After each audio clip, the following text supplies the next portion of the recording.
Test, test.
Okay, recorder, you go.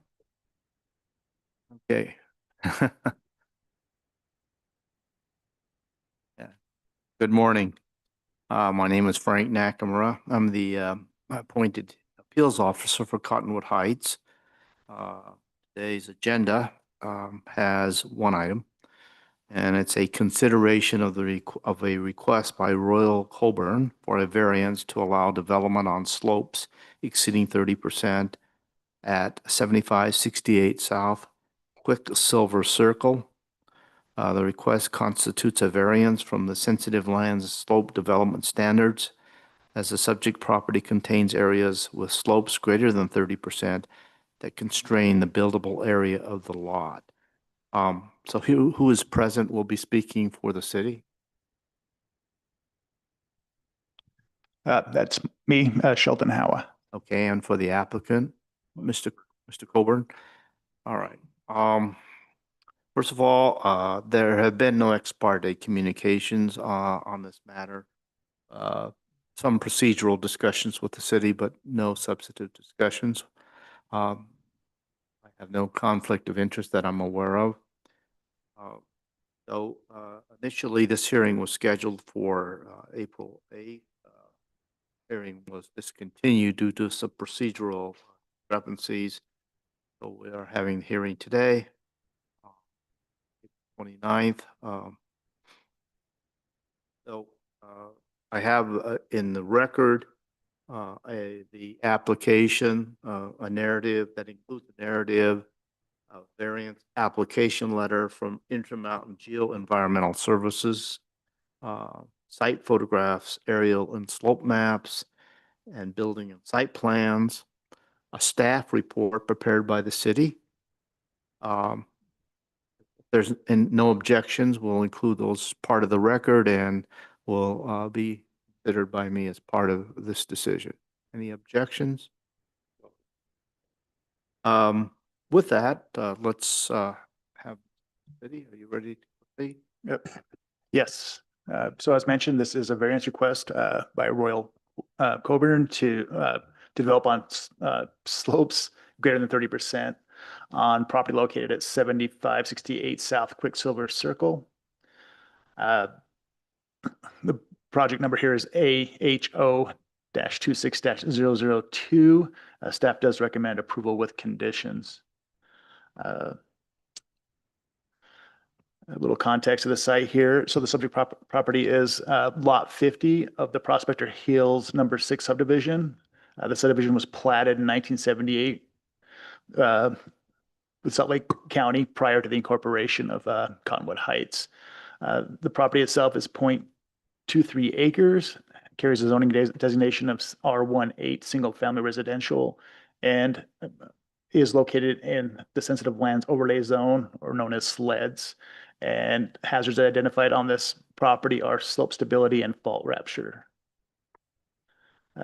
As mentioned, this lot itself was platted with the subdivision prior to the incorporation of the city and the adoption of sleds. Uh, Based on city records or resources, the property itself is encumbered by slopes greater than 30%.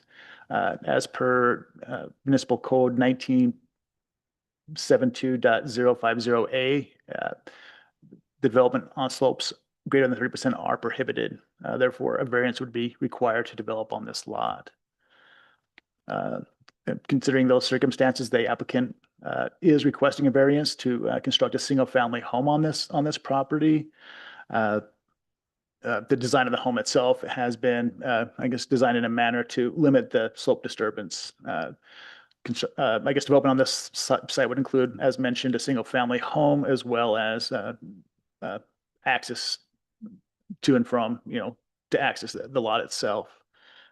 This illustration here on the right, this is a study provided by IGS, just showing the slopes that encumber this lot. As you can see, this essentially bisects the lot. Therefore, it would be undevelopable without a variance to allow that development.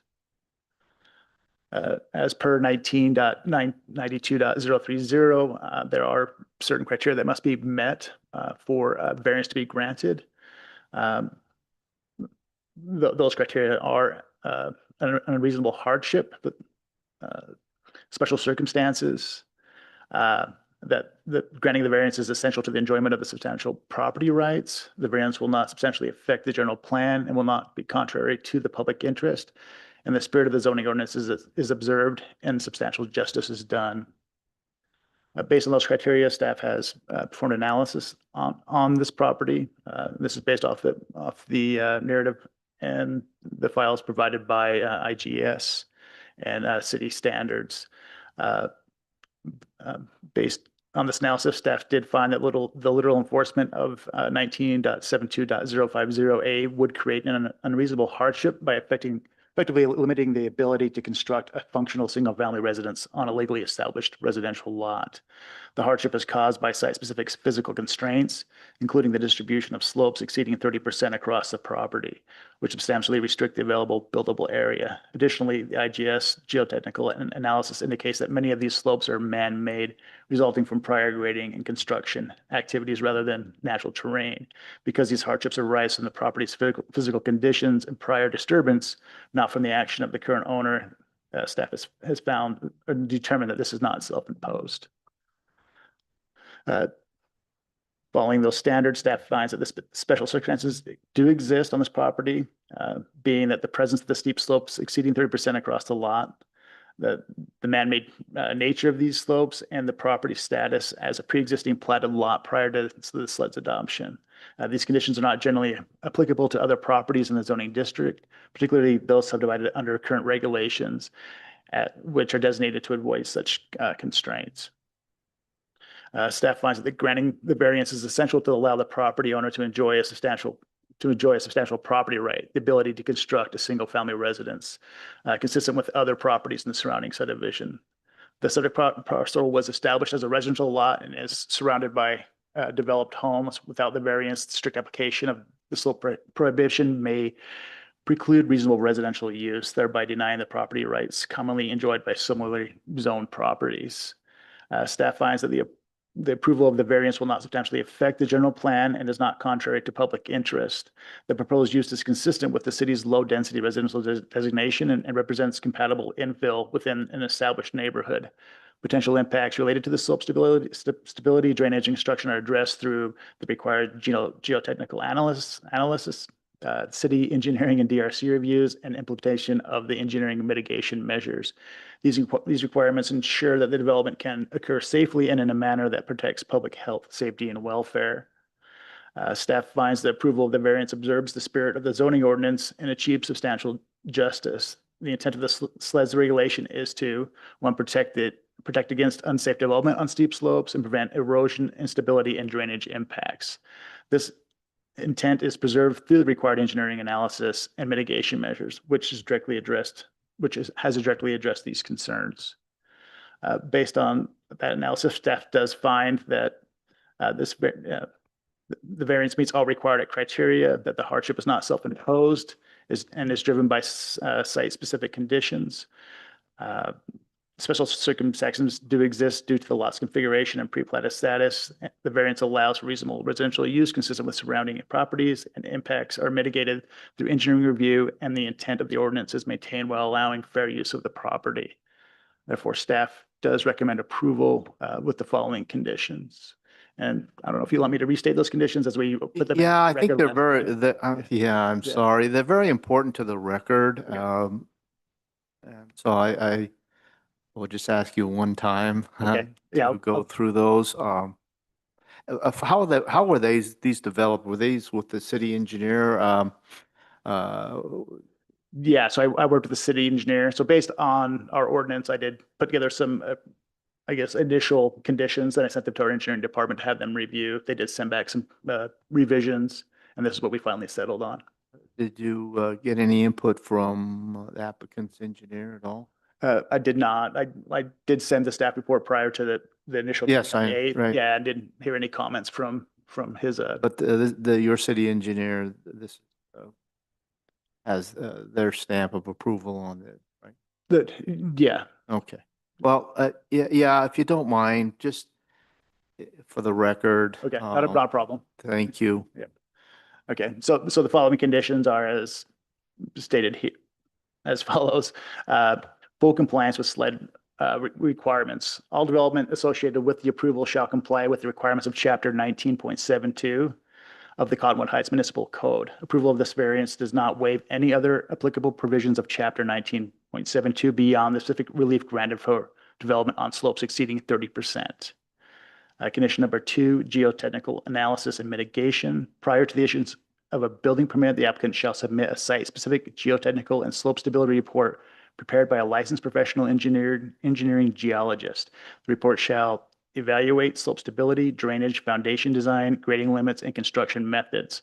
All potential impacts associated with the development on slopes of 30% or greater shall be identified and mitigated through the recommendations contained in the approved geotechnical report.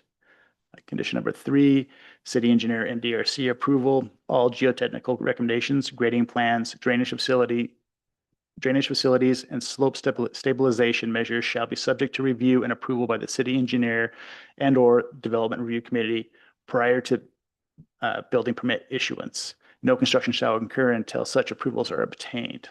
Condition number 4, implementation of geotechnical recommendations. All recommendations contained within the approved geotechnical report, including but not limited to structural setbacks, grading limitations, foundation design, slope stabilization measures, and drainage improvements, shall be incorporated into the final construction plans and implemented as conditions of development.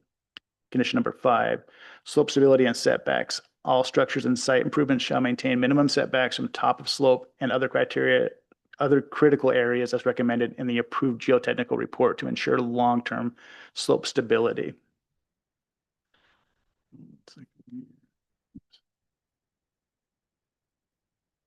Let's see, retaining wall and structure improvements.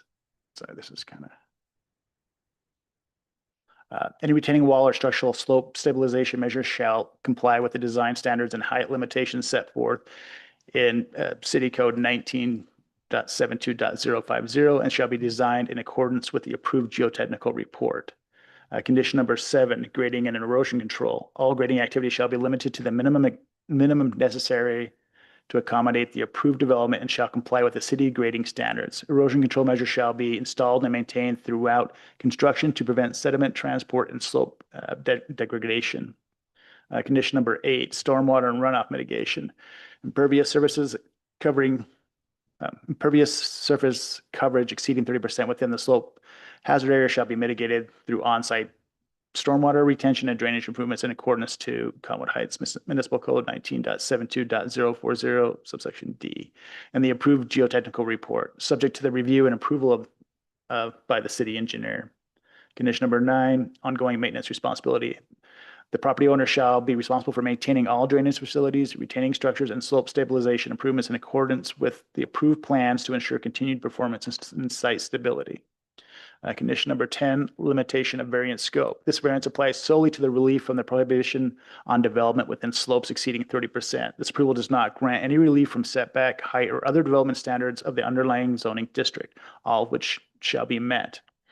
And condition number 11, variance runs with the land. This variance shall run with the land and shall apply only to the development substantially consistent with the approved plans and supporting geotechnical analysis. Thank you. Thank you very much.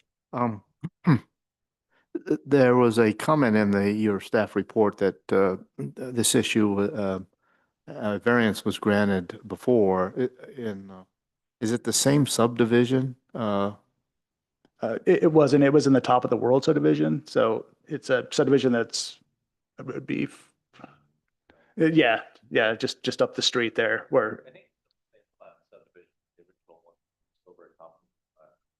Same in the 1970s.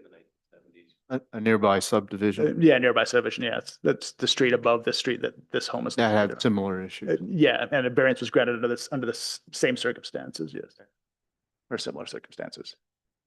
And as far as the building plans, you feel like it's not well, it's a reasonably sized home that Yeah, the home that they're proposing to be constructed on that site is consistent with the homes that are already existing in the neighborhood. consistent with the character of the neighborhood. And if there's no home on this lot, it's not buildable, then that would be inconsistent with the character of the neighborhood. It'd just be a vacant lot essentially, right? That's correct, yeah. Okay. All right. Thank you. Mr. Colburn, do you have any comments? Yeah, no, I think we kind of covered everything, and I appreciate everyone taking with that. I did have a quick question on the number 2 condition. I submit. Can you make sure the microphone's turned on? We're just recording everything. Yep, sorry, guys. Yeah. I just, and then this can be discussed later, I guess, but on the number 2, I believe the IGS-ES study that I did go have performed on your guys' recommendation, should that meet that condition that you know of, the report that's been submitted already? Or if we need to touch it up, I'm okay with having them do some more work on it, but I did spend a significant amount with them to make sure everything was buildable and safe and according to those standards. Right, and that would be my assumption. Again, we'd have to just go through the engineering. We'll set it back through engineering, ensure they're confident, with that report. Okay, perfect. I think they didn't want to really invest too much time into that review process until a variance was granted, right? Yeah, I have no objections as long as I don't think the conditions are too cost restrictive. So I'm definitely So you've gone through these conditions and you're satisfied with that? correct. Do you need to make any changes to item number 2 at all? No, I think based on what Sheldon says, they've reviewed the house plan. That's really what I'm trying to make sure gets preserved, that these conditions kind of reflect the house that's been presented, to make sure that, square footage, sizing, and those types of things are acknowledged in these conditions. And I don't see that there's anything that's impacting the house plan that's already been presented. So, Oh, okay. All right. And then you've read the staff report and you're Yes. satisfied with the staff report? Okay. correct. All right. Thank you, Great. Mr. Thank you, Colburn. guys. Anything else? Nothing else. Okay, thank you.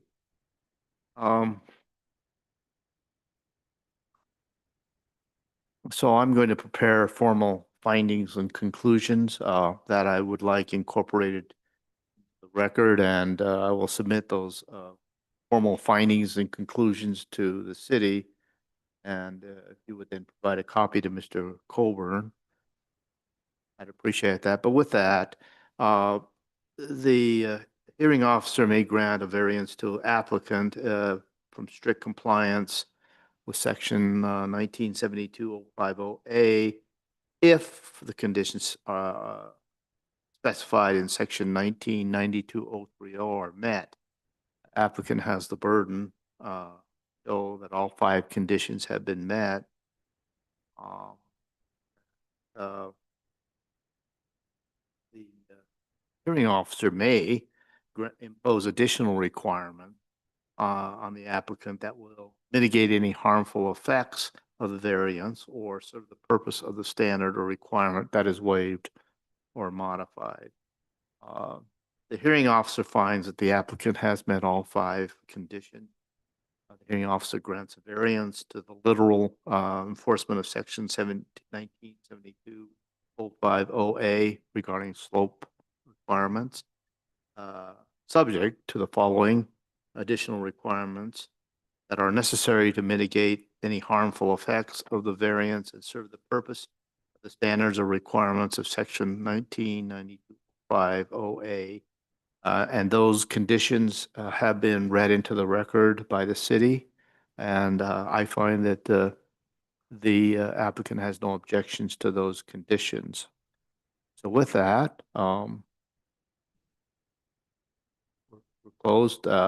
Again, I will provide a written opinion with specific findings. Okay. Thank you to the Conroe Heights. Yeah, thank you. Everybody's been very professional. I appreciate the thoroughness. My job, buddy. Thank you very much. All right. Ah, Thank you. One other item on the agenda is approval of minutes. What I generally do is approve the minutes, subject to, after they're prepared, subject to any suggested changes that when I receive them. So, the minutes for meeting today are approved, subject to any suggested changes. Okay, any other business? We're adjourned. Thank you. Thank you, everybody. Appreciate it.